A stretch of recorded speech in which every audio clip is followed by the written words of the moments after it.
एक सवाल अहाँ से पूछब बाबा, अहाँ के उम्र कते है? हमरा बहस 70 भ गेल। अहाँ 70 साल के उम्र में जीवन से की सीखलियै?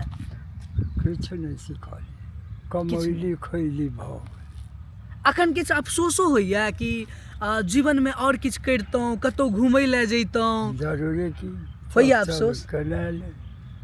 अच्छा, जहन अहाँ के जवानी के टाइम रहे तहन कतौ घूमय ले जाइ छलियै? नहीं, कहीं नहीं गेली सरकार। अच्छा, तो नया नया लड़का सबके की कह चाहबै अहाँ? कियाकि अहाँ 70 साल के उम्र पार कऽ एखन आब बुढ़ापा में एलियै, की कह चाहै छी लोग के? नया नया बच्चा के की कह चाहबै? तो जे हमारा जमाना में जो गुजरल है से कहबै।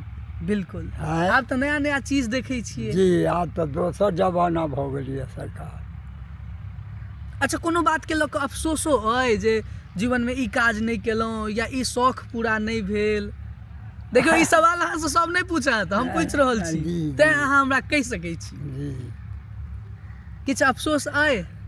तो नहीं, अब अहाँ के देखै छियै मोटरसाइकिल पर चढ़े, कोई पैसे वाला है, हमरा पाइयो नहीं है, तो किछु अफसोस तो जरूर। अच्छा, एक चीज कहू बाबा, आबक समय में तो बहुत लोग लग बहुत पाइ छै, जी जी, बहुत लग में नहीं छै, सब तरह के लोग छै समाज के बीच में। जी जी, मुदा कह के अभिप्राय ई छै जे से जमाना नीक छलै जहन लोग अमीर नहीं होइ छलै, या आबक जमाना नीक छै?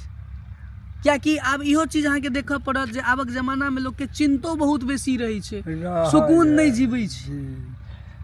बौआ, हमरा सबके जमाना में इज्जत छलैया, अब इज्जत नहीं है।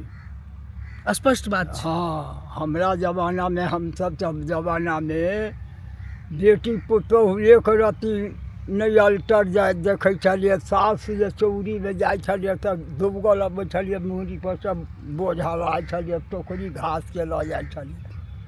आब तऽ घूंघट से कखनो माथ उघार नहीं रहै छै, रखै छलै। अखनी तऽ ओहने तऽ देखै छियै, जरे जरे खाइ है, जरे जरे देख कऽ हमरा सबके तऽ आब छुइत लागैया। जरूर।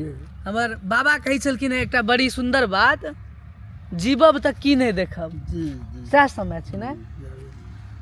तऽ अहूँ सब अपन अनुभव साझा जरूर करब।